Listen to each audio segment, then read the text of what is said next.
on a new adventure.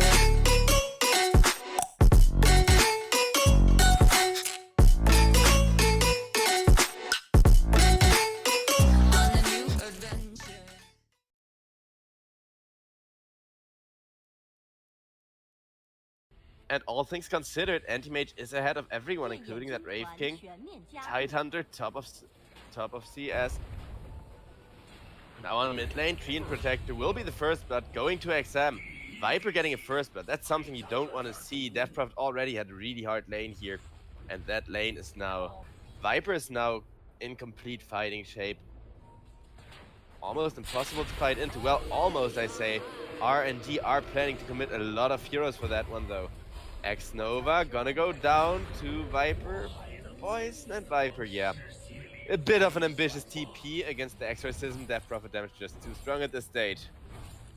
As you'd expect from Anti-Mage, he's able to blink out, save his own skin. 2k gold lead remains for RNG. That Anti-Mage not going down is huge. Since he's kind of the one core that's behind, the one core that's susceptible to being shut down. Huge Ravage onto 3. Earthshaker almost dead. Everybody's zoning. Well, that's Viper dead. Shaoma just kind of sitting on the edges there, looking for his opportunity to turn things around, but simply not there before the core dies and all of that damage gets taken away.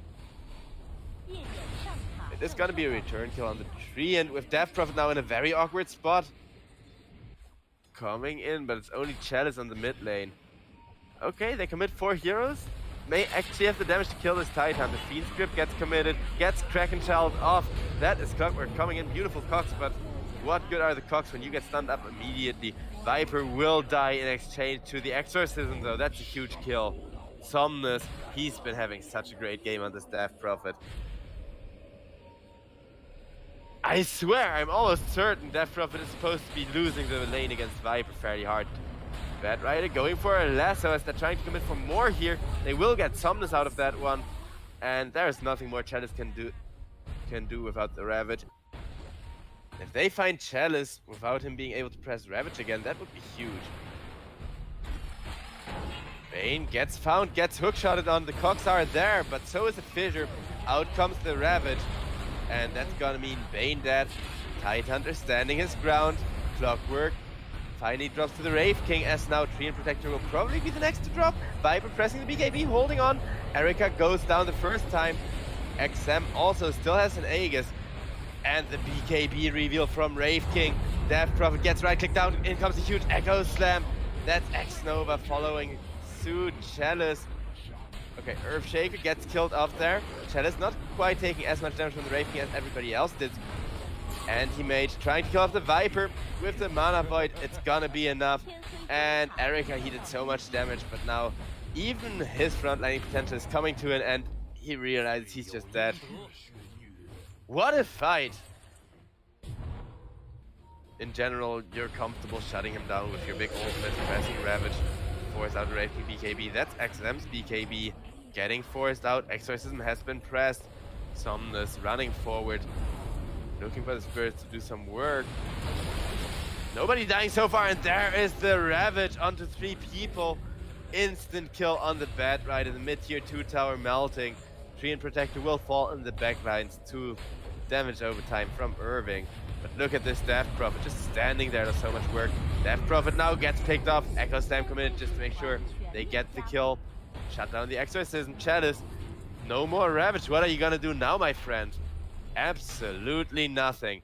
Erika just waiting with the right click damage so he doesn't purge up everything from his Titan too often. Chalice locked in place. One more crit from the Wraith King is gonna do it.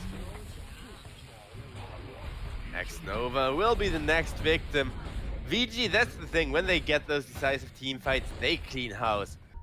They still got the Ravage though, and that means RNG are gonna be the aggressors once again, are gonna smoke in.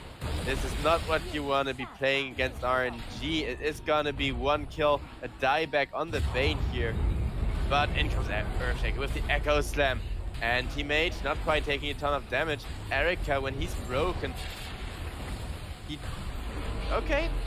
Erika's just dead. XM also caught in a very awkward spot. In comes the real Anti-Mage, finishes him off. Bad Rider has to get himself off the cliff as now Erika's Poyo-Yo, by the way. but that's really hard to pronounce in those team fights, so if he goes by Eric, I'm gonna call him that. Figure I should have pointed that out, as he just goes on down there, nothing he can do, and RNG get themselves a Roche.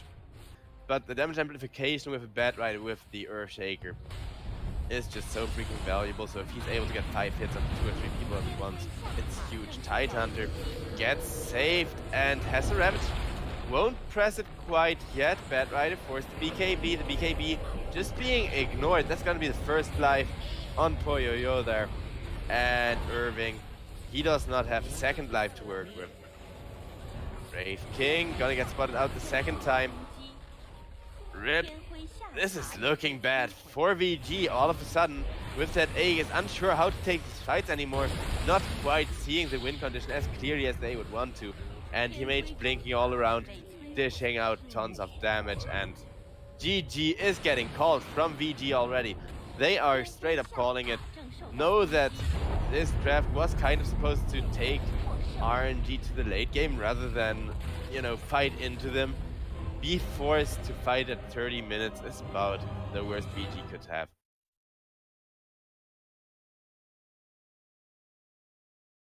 You still want to play like, still want to hit the side lanes, dump an arena onto Naga Siren. It's just such an amazing counter to her. Meanwhile, Lycan with the Inkswell getting himself a nice first blood. Even decent battle carry timing and then just lots of space in the jungle, you're gonna be fine. Somnus getting caught, XM takes the regen rune. And out comes the arena. Mars taking a ton of damage, but he's got that regen bottle up. He will be just fine. Somnus goes on down. That's pretty much the best kill for VG across the map right now. Other than Naga Siren, but there's still 20 minutes in which you can gank her before she's really a carry and starts taking over this game.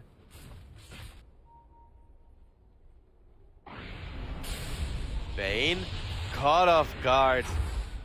Despite comfortably sitting on the high ground, scouting out the positioning of RNG.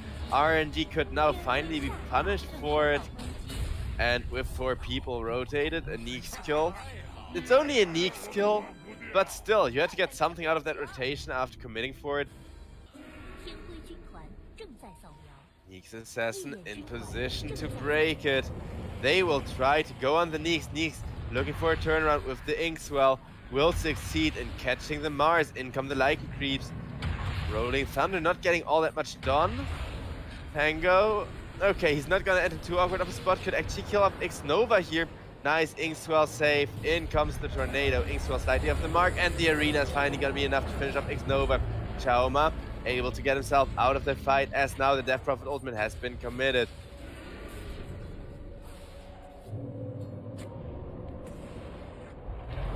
Okay. Neeks Assassin bot back there. X-Nova frontlining for his team. He is just gonna die back instantly. 50-second cooldown on that Neeks. RNG, that's not how you fight into an exorcism. He is faking out the ultimate just to make sure he's ready to turn around. And there is the Rolling Thunder. Nice Mars Arena as well. But everybody alive so far. The Aegis is already picked up by Somnus. Irving dropping low health. It's gonna be the Pangolier dying first, and now Irving getting turned on next. That is 2 huge kills for the side of RNG, who are now looking for more. That's gonna be a dead Bane. Naga isn't that strong of a hero per default. It's really the farm and the advantage that make Illu heroes strong in general. Especially the Naga with built-in armor reduction and, you know, a set damage amount. RIP Bane. Beautiful positioning from the Lycan with his wolves once again. Irving procs the BKB, turns around. That's a BKB forced RNG if they just manage not to lose everybody. Okay, Lycan. The one target they don't really want to lose. The creep army is still there, but the creep army alone isn't going to be able to deal enough damage. Down goes the Helm of the Overlord creep. And it looks like PA. Youch! Poyoyo, okay, he managed to get himself out, but still taking for way too much damage over time. Nice blink, just as the stun was being cast.